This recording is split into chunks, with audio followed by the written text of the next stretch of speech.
A lot of people are like, how many mailers does it take to get a deal? You guys have you guys are looking for big deals because you obviously know your numbers really well. What numbers do you care about in terms of marketing? Our average deal size right now, we're a little over 30,000 for the year. We know we need to get that up. We're trying to, average out, at least 50,000 pretty soon. One thing I noticed with people who come from wholesaling, you guys look at the business like a business. Old school land flippers who have been doing this for 5 years, they don't know their numbers very well because it's always been kind of easy. All right, everybody, welcome back to the Real Estate Investing Podcast. Super, super excited for this one. Joined by Lenny Poliziani. Lenny, welcome to the show. Hey, thank you, Ron. Appreciate it.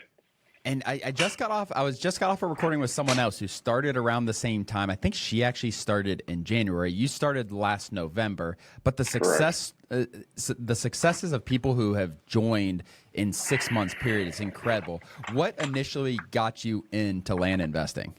Yeah, so been a little bit of a journey, man, coming in here, honestly. But I will say in the last 18 months, going on 2 years, we focused on land specifically. Before that, I started in the space part-time, end of 2019, was in medical device sales up in New Jersey, New York area. Originally from Pittsburgh, born and raised. I don't know if you can see the pirate hat behind me, but got to represent. Always wanted to get into real estate. Nobody really in my family was. And 2020, March, literally a couple of days before the whole COVID shutdown, I was like, let's go full time. So I had a good year in medical device sales, had some money saved up, did a couple deals. Proof of concept was there, and went full time, March of 2020. Kind of scary with the whole COVID thing, especially up north, but, had a little bit of a rough patch at first and consistency, but definitely wanted that entrepreneurship, that flexibility. So I started wholesaling houses, did a couple flips over the year, so had some success, didn't take off right away. So I was kind of questioning, but, never planned on giving up. And then, got into, so I guess, long story short, started wholesaling houses. So I had some experience there, and then met my partner, Ella, who's my fiance. We're getting married soon, but, she was up in the New Jersey space. We're in part of a mentorship, Sub2. I don't know if you ever heard of that with Pace Morby.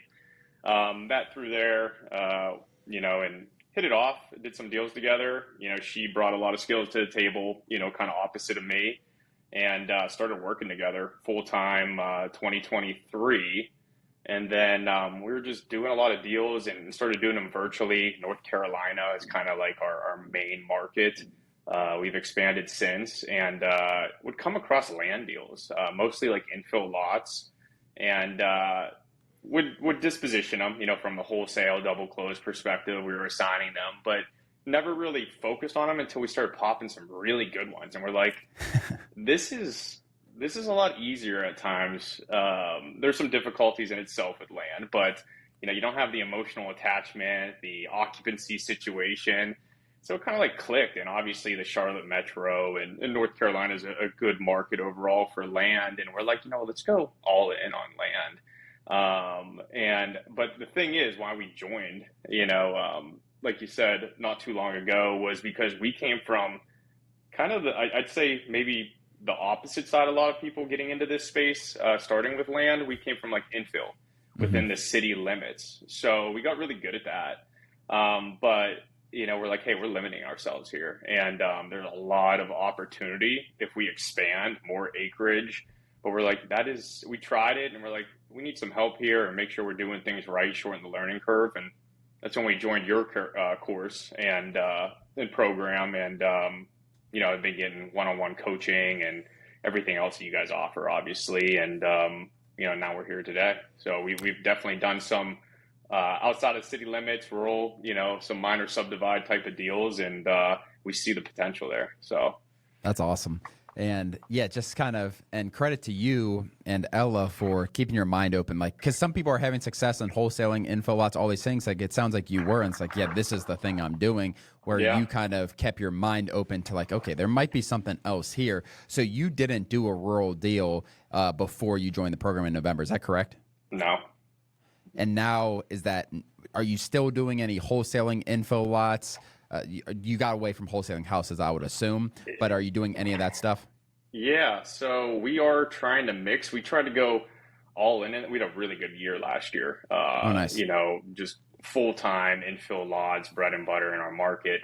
But we saw like, hey, we're doing a couple different marketing channels, but we didn't know how to approach it, and we went all in kind of with marketing for that. And we last year we averaged like a 47 contract to close cash conversion cycle on our deals, which is really good for land, from getting under contract to closing, and actually making money on it. So it was like kind of a feeler out on, is that going to get longer, which it did. So there was a little bit of inconsistency there, but, joining you guys and kind of being able to work with that. And we've definitely, I would say 50-50 right now. We still do we do infill marketing, and then we also do the roll because we need to feed the machine. But we're trying to increase that average deal size. So we know the way to do that is through, the subdivide, the bigger acreage. The margins are just there. I'm not saying that you're capped, because there's some really expensive metro markets. But, I think that this will, let us get to where we want to go goal-wise a lot sooner if we have a nice mix in there. Yeah, and so many people, when they come to something new, like they just drop everything, where you're doing the smart thing, like, okay, let's add this as another, like I see opportunity here, let's add this as another kind of cash opportunity in the rural land, in the subdividing. What have you done so far in the last 5-6 months since you joined as far as rural land? Like, what has been some of your successes that you had? What have you learned? Yeah, no, so we have one we're pushing to close by the end of this month. Came from a direct mail campaign we did. It trickled in like a couple months after, which we noticed some of the good ones do come in a couple months after those drop. It's up in North Carolina, 22 acres. So we are splitting off. We're going to net probably a little over 90,000 on this one. We're going to split off the trailer where the family still has, their little trailer residence workshop area. It's about an acre and a half. We're going to be left with 22 acres. And then from there, we're thinking about further subdividing it. So it's just going to be a simple parcel split, simple approval process with the county. Mike helped me out with guiding this one, whether we should subdivide it further. We got about like 800 feet of road frontage, but we're actually going to keep it and let that end buyer. So we're going to purchase it, resell it. We're doing the parcel split though. So we're really big on speed. So we have some specific language in our contracts that allow us to do some stuff. And I used to do novations coming from the house space. So creative contracts. But if we can get things done while we're under contract, we try to do that as long as the seller's cool with it. And, the transparency, the communication's there. So we're actually handling all of that. They got to notarize, sign off, for the parcel split and the new parcel creation. But we're actually just going to sell that 22 acres as a whole. The end buyer is going to split that up a couple more times. But, there wasn't too much of a jump on equity. And, from start to finish, we're going to get this done in like 60 days. There were some title delays, but the actual process, or, we were thinking about subdividing it into 4 more lots. But why do that for an extra 30, 40,000, which that's what it was coming out to? If we could close now, let him do it and, call it a day. It's still, basically a 6-figure profit. So that's a really cool one. So that's like a little survey hack, correct? Yes. Survey hack. Yeah. So we're running into a lot of those too as we grow in our acreage, because we're kind of like slowly getting up. There's a little trailer, 2 acres and less is what our focus buy box was. So we're getting higher and higher in the acreages, but we're running into that where, maybe a subdivide or 2, but they're not adding that much, and we're like, speed and can we get our return on our investment without doing the extra subdivides, and we're giving up maybe 30, 40,000, but if we can get on and, keep that volume cycle going, that's what we're doing. So we've got a couple of those between 20, 30 acres that we're doing some splits, maybe a subdivide, but that's about it. I think a lot of people listening, Lenny, are going to be like, why is he talking like $30,000 or $40,000 isn't a lot? and you're obviously staying very disciplined. Like, we are speed. We want speed, speed, speed, speed, speed. Yeah. Talk about the mindset behind that. Is that just kind of your business model that you want to do? Because 34,000, like, yeah, it's not nothing, obviously, and a lot of people, but that might take a year. Like, you don't know exactly how long it's going to take to sell those 4 parcels or whatever you split into. Yeah. So a lot of maybe some trauma, some pain behind it, but before we had the really good year last year, we had a off year. I don't want to say bad. We learned a lot of lessons. Had 20 people probably in our company, just inefficient. Wow. Inefficient. We hold ourselves to really high standards. I'm all about doing 75 hard and all this stuff to stay, like you said, disciplined. You got to be. And with that, high standards. If we can get everything we want done in a day, we're going to try to do that. So we got burned by inefficiency so bad that we took everything down. And last year, we're really proud of it. But, we had we had a 71% profit margin on this. And we have a really small team. And I'm doing full acquisitions. Ella handles, marketing data. So the intricacies with that is all her. I'm deal structure, transactions on this side. But we're like, we can ramp this up. Our average deal size last year, for perspective, was 27,000. We need that to go way higher to hit our goals. Our goal this year is 2.8 million gross, and we want to net $2 million.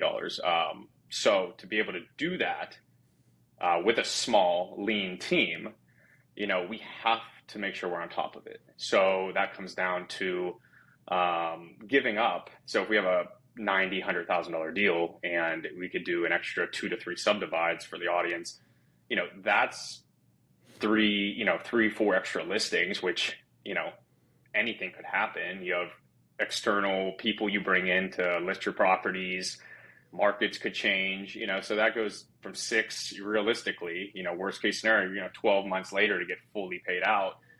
If, we can lock this in and it's within range, it's still a healthy payday, but we're getting that return in 60 days or less, and we can go focus on other ones, we'll leave some equity on the table. Now, if it wasn't close to a $100,000 deal, that'd be something to consider, but we're really, and we're defining that buy box even more because it's a lot of work and effort. And we come from, water, sewer, infrastructure in place, maybe, lots of, you can split the lot one time, but everything, it's within city limits, everything's defined, developed around you, you're not dealing with soil tests, septics, the answer is kind of in front of you. And so like we come from that, so it's helped us in that way because that's our expectation is like, we don't want to, say that's not possible. And I think that's where like the real urgency comes from getting burned. Hold on, I'm getting a call, but yeah, so that's, I think our experience kind of helps us with that kind of mindset. We're not going to settle. So what's the buy price on that? Buy price, I'll tell you right now, I want to say it's 77. So you're 77 and selling for whatever, 170, give or take. To make your 90, like what makes sense for, so you're saying you could subdivide, sell for 200, 210, whatever it looks like after a year, give or take. What in your mind would make that deal make sense to subdivide if it took a year, like for your business model? What would make that make sense? Yeah. I talked to Mike about this. This is why, like, coaching with him, like, we pretty much just go deal review. Like, when we get a new property under contract every week, bring it to him. I'm like, come on, man. Like, cause he's like, dude, I would just flip this, honestly. Like, and we're like, yeah, you're right. I would say for it to be worth it, a lot of factors come in. Like, what is the buy price? this one's under 100,000 for that acreage. So, if we were to take this down, and a lot of the stuff we buy ourselves, but, we are starting to get into, we just pitched a deal out there for some private lending, JVing on that, but that's new. But, I used to flip houses, hard money, can't come from that game. So it wasn't all new to us. But, last year was all us. We didn't bring in any outside partners, JV. So I would say, to answer your question, in that price range, solid, like worst case scenario, 50 plus. Like basically, a little more, maybe 60% of our, current profit on the table. Our average deal size right now, we're a little over 30,000 for the year. But we know we need to get that up. We're trying to, average out, at least 50,000 pretty soon. So, a lot of things that go into it, but, short answer, I would say that's it. but like, there's a lot of different aspects to consider.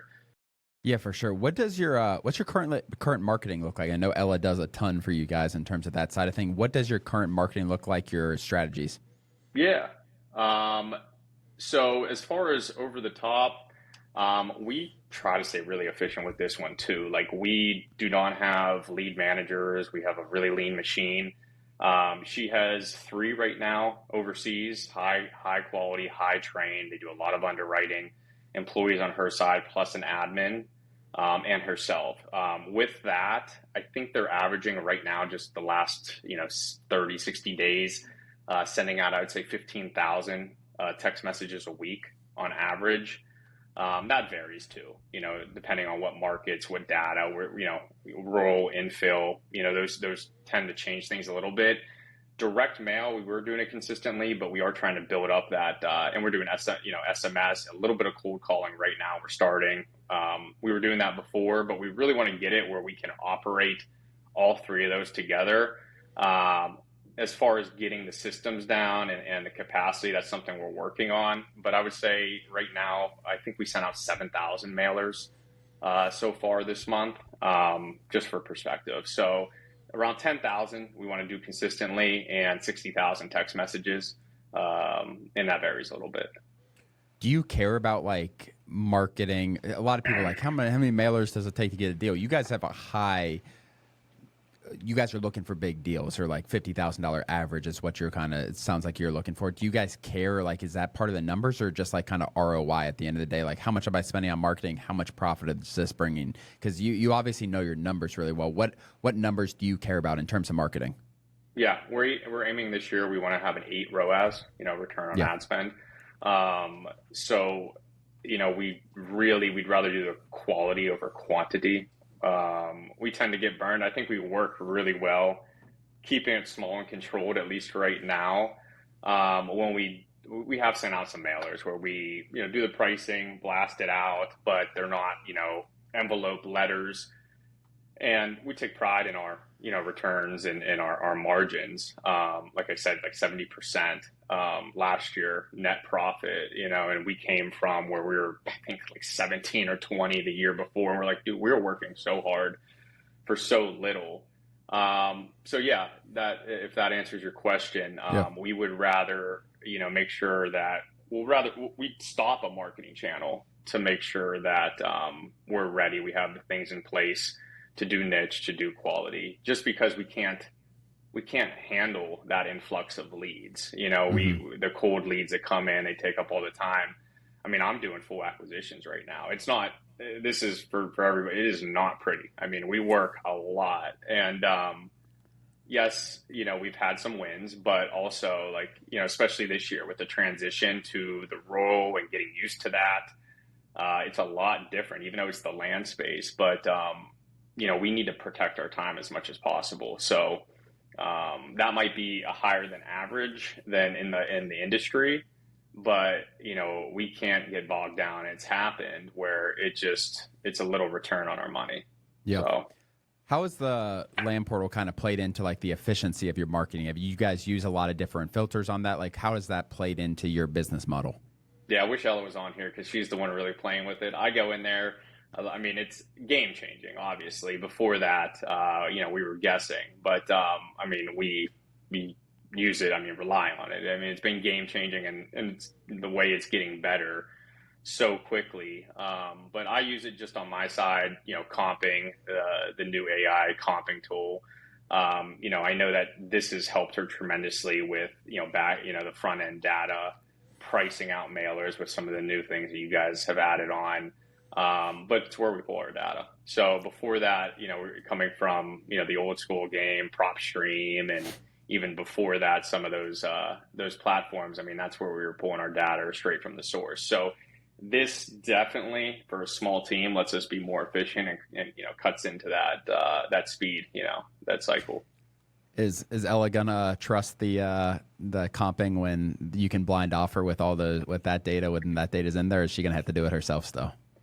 We're gonna knowing her trial it see what for it's sure. like. Yeah, and I mean, even if it's not perfect right now, I mean, it's still 80-20. So super helpful. And I know that she's moving a lot quicker. We're able to pivot, say, that market flops, it's not the end of the world. We Mm-hmm. can hurry up and recalculate, price things out. One thing I notice with people who come from wholesaling, especially successful wholesaling, and more so wholesaling, honestly, is you guys look at the business like a business, opposed to like some people, like some of the old school land flippers who have been doing this for 5 years, like they don't know their numbers very well because it's always been kind of easy, and like they've just kind of, your numbers so well, you look at it like a true business. Can you talk about like what you brought over, especially wholesaling houses, because it is a very competitive thing relative to infill lots even, and especially relative to rural land? Talk about what you brought over from wholesaling houses successfully to this business. Yeah, 100%. Super competitive over there. You have to be tight with everything, or, I mean, when I started the first 24 months, I felt it. You're making, 40 grand, 20 grand on deals, but you're dishing it right out. You're breaking even at the end of the year, because of that competition, like you mentioned. Background, she comes from business degree, supply chain management. So she naturally, I think it helped me level up too when it comes to that. I mean, she was all about the EOS model, as far as making sure that we have our weekly meetings, and in that, model, they call it L10s, and meet with the teams and break down the KPIs. And so the operational structure, and we don't follow that to the T, behind the scenes. This is not perfect. It's, again, not pretty, a work in progress, but that let us understand, what are our leading and lagging metrics here. I also, Collective Genius, been a part of that, for a few years, based down here, out of the Tampa area, but they're all about, a lot of wholesale, a lot of different businesses, but, how to make sure you're running a business.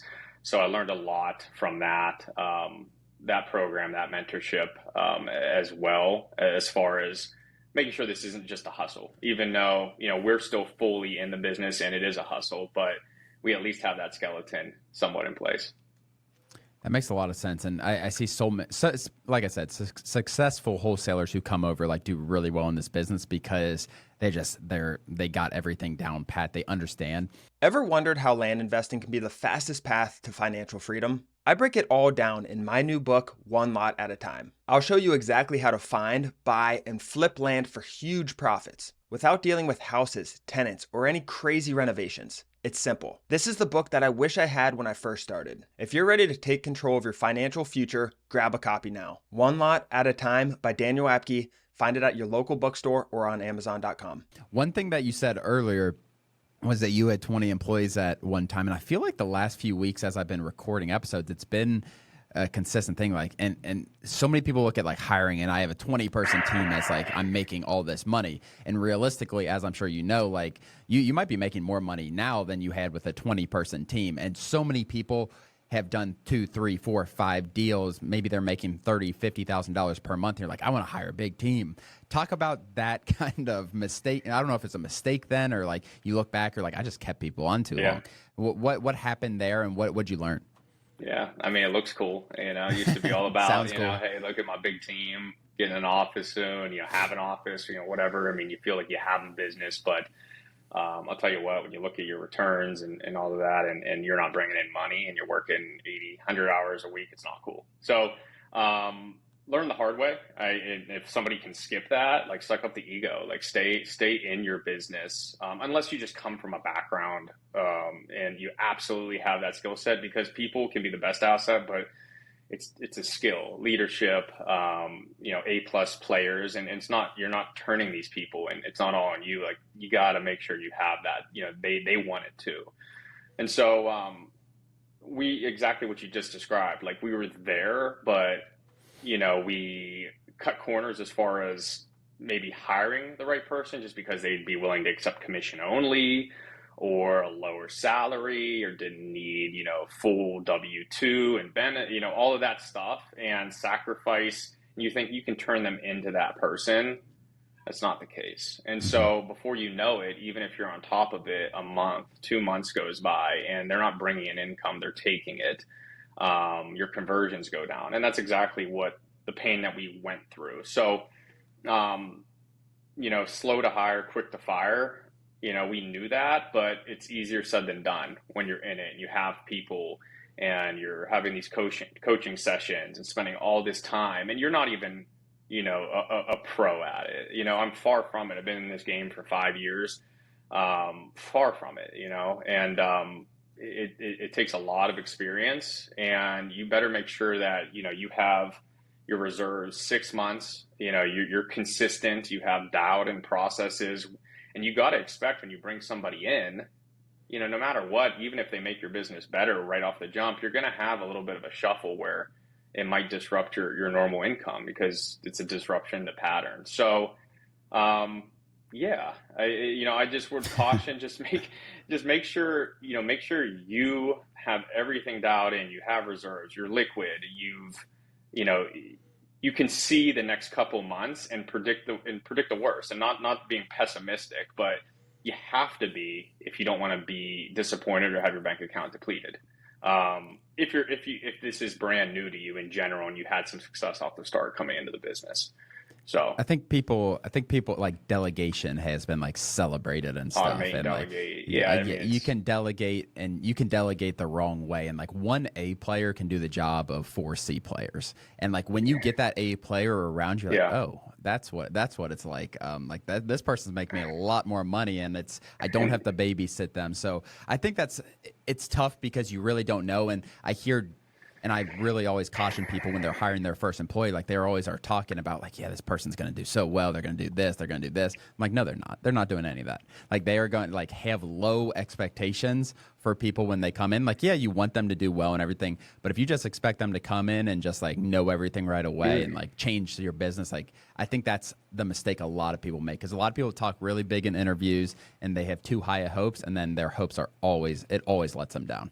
And we just recently, go ahead. I remember one coaching student we were working with, it was probably 18 months ago or so. And he was talking to this, like, it's an overseas like acquisition person. And the guy was like trying to like, his first day, he's like talking about like operation changes and stuff. I'm like, dude, this guy's not going to work out.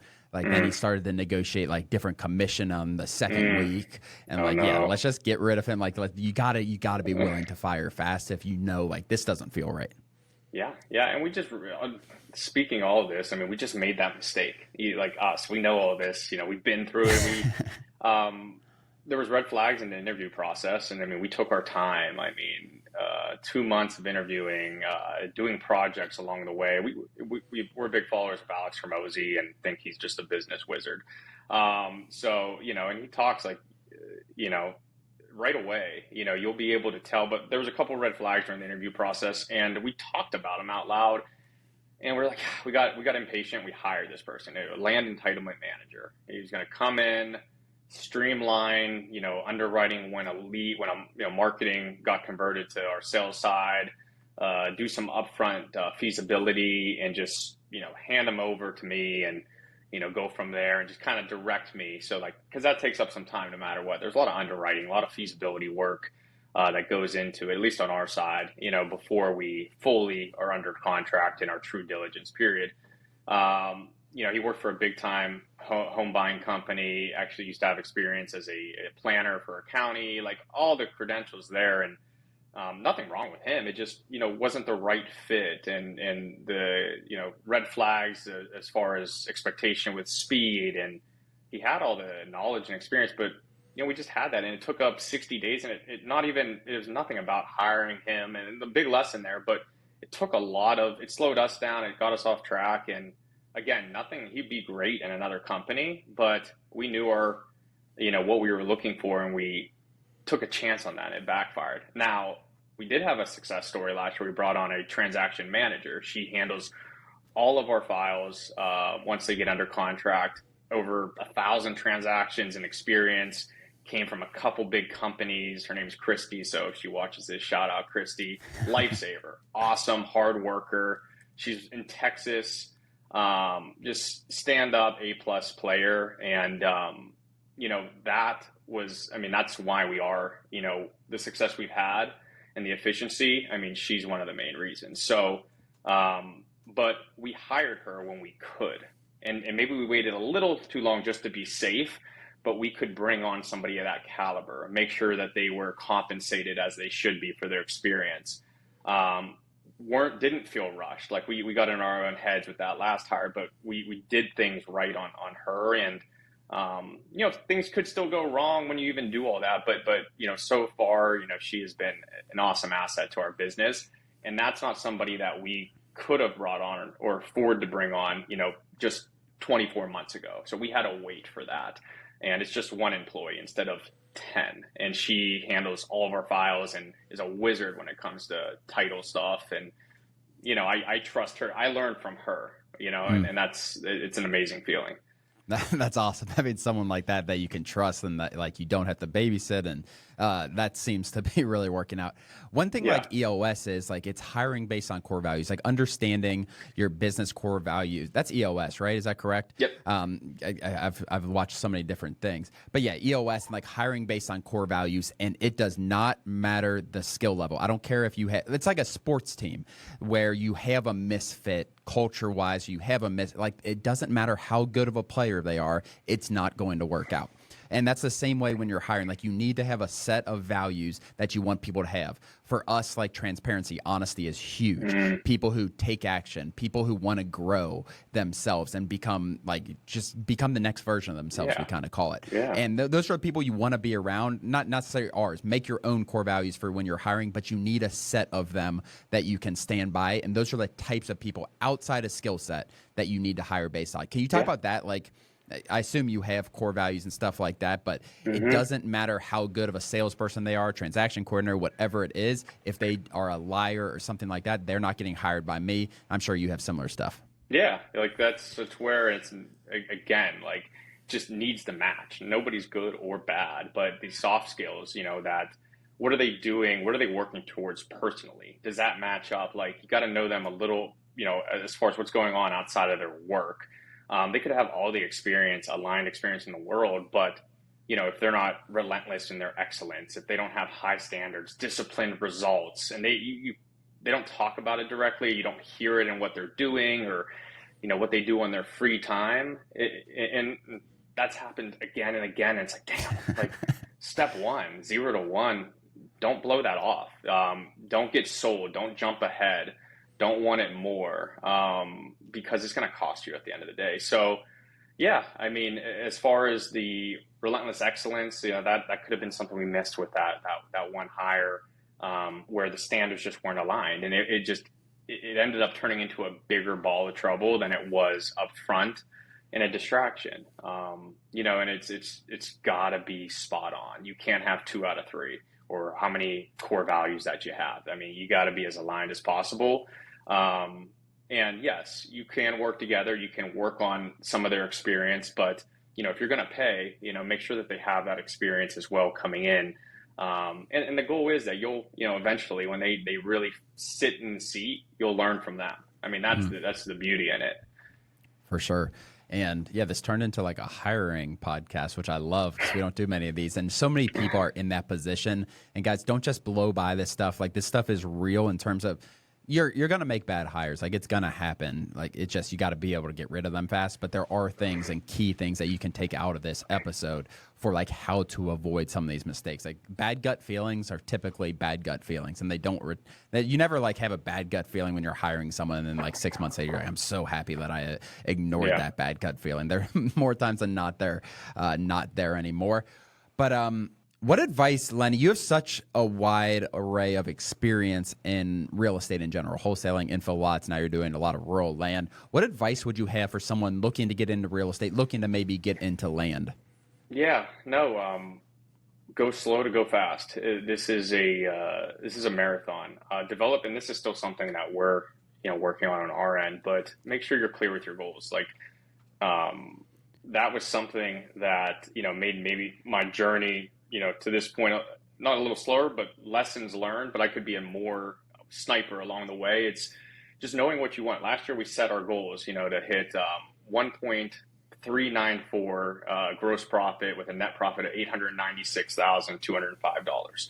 We ended up making a little over 1.4 million, and we netted $1,027,000. Like, so know your goals, know what you're going after. They don't have to be massive. If you want to be a billionaire someday, that's great. Make it your 10-year goal, but break those down, be clear on your goals.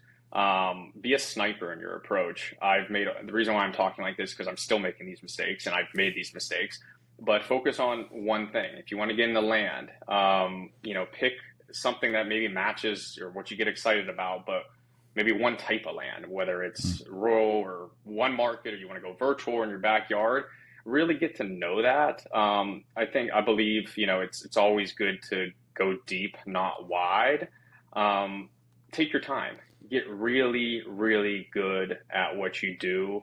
Again, we talked a lot about, hiring too soon. Made those mistakes. Suck up your pride. Don't get drawn into the social media world, instant gratification. You see everybody's best. And as long as you know your goals and where you want to go, you won't feel rushed. So that's something we're still working on. That's amazing. And the one thing I love about what you're saying is like you're still learning every single day. Like you netted $1 million, like you're in top 1%. And you netted $1 million last year in land, and then you still like, okay, how can I do more? Like, all right, we got to do more deals, and now you're splitting off to more rural land and doing some subdivides and different things where you can hit that $2 million goal this year. So credit to you and Ella for just continually learning. Is that something you've always kind of been adapt to? Is like there's always something else, like whether you might be doing entitlements and do two deals a year 5 years from now, whatever that looks like, but has that always kind of been your mindset just from that growth, that learning phases? We definitely get off track, and this has just been the last couple of weeks. We're like, we gotta go back to the basics, like journaling, writing out our goals every day. So like that whole subconscious, like if you want a red sports car, you start thinking about it, writing it down, you're gonna see it. So we skipped out on those things for a few months, and we felt it. We're like, making decisions we weren't, or letting it get off track. So we have big goals. We're super competitive. I like to say we work awesome together, but we definitely know, like, hey, she's marketing. Like she could tell you all about the small details on that. I stay on this side. But we're super driven when it comes to that. And I think that's why it clicked when we first met, is we were never satisfied. But if we didn't start writing these things down, we'd go insane, because we can both work forever. So yes, I mean, just being competitive, coming from a sports background, always wanting more, but making sure, we're still defining our purpose, that there is an end goal in mind. It does not have to be figured out. Just enjoy the journey, but if you have big goals, nothing wrong with that. Just don't make it for somebody else. Don't get caught up in anybody else's thing. Give yourself benchmarks so you feel that momentum, you feel the small wins along the way. And why not shoot for the moon? So, well, last question before we hop off here. How is like coaching and like that one-on-one? Because it does not feel like I'm talking to someone who's been doing rural land for 6 months. It sounds like I'm talking to someone who's been doing this for 6 years.